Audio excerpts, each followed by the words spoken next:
Tech fans, where y'all at? Tech fans, how y'all feeling after that win, man? I mean, incredible win for Georgia Tech.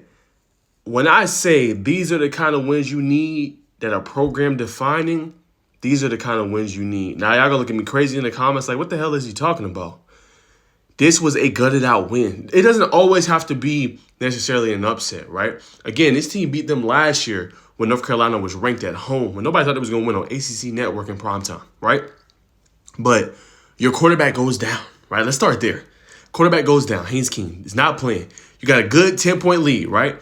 He goes down. He's dealing with an injury, right? He gets hit. I believe his shoulder, but I don't know for certain, so I'm not going to speculate. But let's just say he goes down with an injury, right?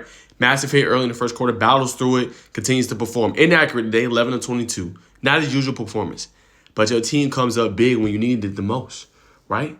And this is the big play right here. I mean, like I said, this is my tweet. Talk about Jamal Haynes, man. 68-yard game winner, right? 34-34. The clock is ticking, y'all. It's 26 seconds on this clock, right? Didn't take a timeout. I'm like, why didn't you take a timeout there? But I get it, right? Coach Key was like, man, look, we ain't trying to take that chance. They still got a timeout. They can get the ball back. So put it on the ground. At least you run out the clock. I get it. Don't disagree with it. And then Jamal Haynes, how about that right there, right? Being able to block this up, right? Perfect call in this situation, right? You got obviously the guard coming in here, boom, making that hit, and then you have the puller that comes in and opens up a massive gap right here in the middle of the field, which is crazy to think, right? Opens up this massive gap, and then Jamal Haynes gone all the way to the house. I mean, like I said, when I tell y'all, like, it seemed like everything went against him in this game, and he still was able to win. Like, there was some questionable calls, right? Like, when Pyron got hit late, they didn't call that, but then they called the tackle out of bounds, unnecessary roughness later in the game. It was so much to kind of just delve into this game, but every single time Georgia Tech answered when they special teams unit did not have a good performance, and y'all gonna see that in my standouts, right? What did Georgia Tech do, right? After they scored 27-24 late third quarter, they go on a long drive, a 10-play, 75-yard drive, and go up and score a touchdown with Jamal Haynes. A drive you needed it, converted 2 third downs. You know what I'm saying? A 3rd and long and a 3rd and 2. Right? And then a big play to Luke Harper, the true freshman who came up after they've been dealing with some injuries now in the tight end room that's a little bit thin. He comes up with a big RPO catch, 27-yarder to set them up in the red zone. It just seemed like every time North Carolina tried to cut the deficit, come into 3 points, tie the game up, Georgia Tech always had an answer in a big play. Shout out to them, man. That is how you do it. Jamal Haynes gets my game ball, right? 170-plus rushing yards, 2 touchdowns, and a massive 68-yarder. In this one, to be able to give the Yellow Jackets a much-needed win. Because you did not want to lose this and go 2-3 in the ACC. Now they still have big things ahead of them, and we got to see what's going to go on with Haynes King, which is one of my biggest takeaways as well. What is the severity of the injury? They got a massive game next week at Mercedes-Benz Stadium when they play Notre Dame. They're going to need their guy because the entire game changed when he went out. Now, one more thing on Jamal Haynes. He also had a similar play, not necessarily a walk-off touchdown, but a 37-yard run right at the end of the first half. It's only 30 seconds on the clock. Georgia Tech likely go run the ball, go to half, only 3-point lead. UNC gets the ball to come out the second half. He goes in a 37-yard run, sets them up in not the red zone, but in North Carolina's territory, right? Allowing them to be able to make another play. Haynes King has a 14-yard run. Next thing you know, he's able to go and rush it in for the score. That is exactly what you want to see, man. Absolutely incredible play by him. Both massive plays that kind of tilted this game. Now, on to the defense. Let's talk about that 4th and 6. 20-14 this game was. Warren Burrell has a massive PBU, as you guys can see right here.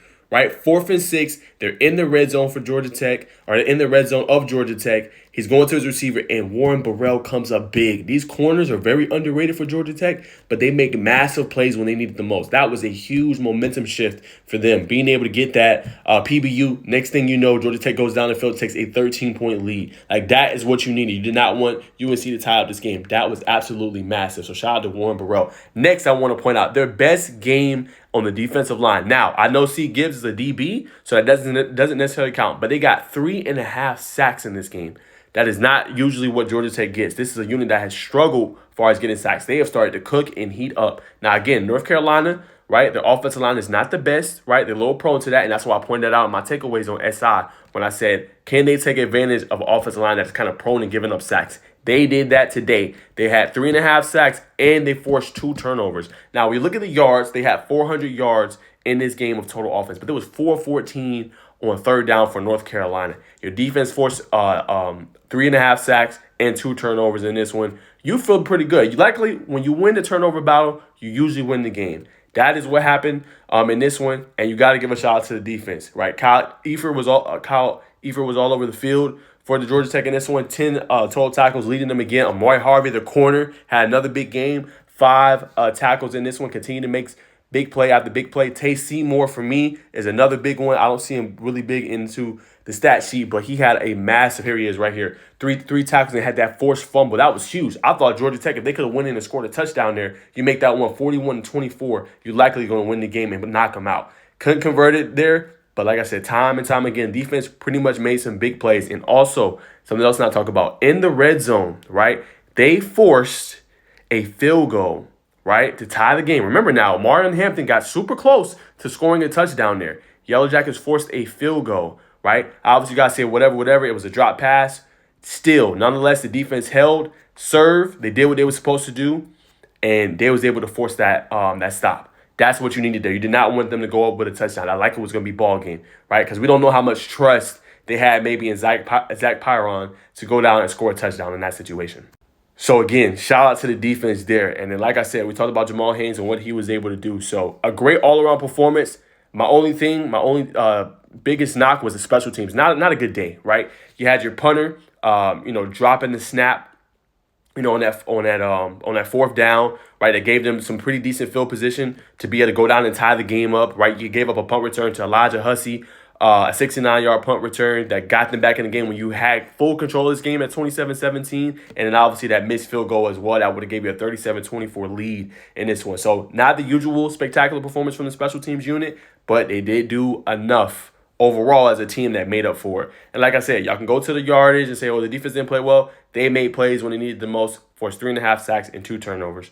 Can't ask for too much more, man. A very improved unit under head coach, defensive coordinator Tyler Santucci. The defense looks way better, faster. They got some things they got to obviously work on, but they do look like a better unit under his tutelage. So there you have it for Georgia Tech. That is my live reaction. That is my thoughts. So if you're the Yellow Jackets, you will take the win. A win is a win. A lot of people like try to overcomplicate it. Oh, well, they barely beat North Carolina. They were 0-2 coming in the ACC. Does not matter. Did you win the game? Yes. Did Jamal Haynes have a big performance? Yes. Did your offensive line that I didn't talk about dominate? Yes.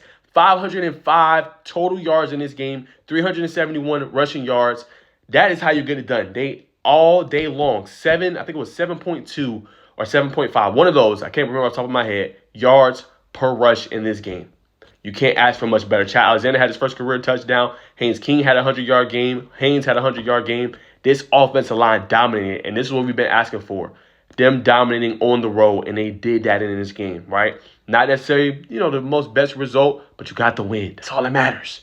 You got the dub. Shout out to them. Shout out to Coach Key and having his team prepared when they faced adversity multiple times in this game to come out on top with a huge win for the Yellow Jackets as they improved to 5-2, one of their best starts since 2017, and Coach Key got them going in the right direction. And like I said, a massive win for them, no matter what way you want to slice it. These are the kind of games you got to win, no matter how ugly it looks. They were able to do that, came out on top, and you feel pretty good. Now, what's next? We'll see what happens with Haynes King. I'm sure he talked about it in his press conference. I'm sure they're going to get x-rays and things like that. So hopefully it ain't too bad. I don't know the severity. I'm sure we'll find out here soon. I will react to it once I know. And give my ladies there. But if your team can run the ball like that, you feel pretty good. And that's what we talked about with this Georgia Tech team, that balance. And they've had that all year long. They can take the shot players with Malik Rutherford and Eric Singleton Jr. They can run the ball with Jamal Haynes, Chad Alexander, and when he's in there, Traylon Maddox in that running back group. This is a good win for them. And that's my reaction, man. So Tech fans, y'all should be excited. 5-2, 1 win from bowl eligibility, and everything right in front of you. Big game coming up against Notre Dame. Let's see how they respond after a gutted out win on the road at Chapel Hill.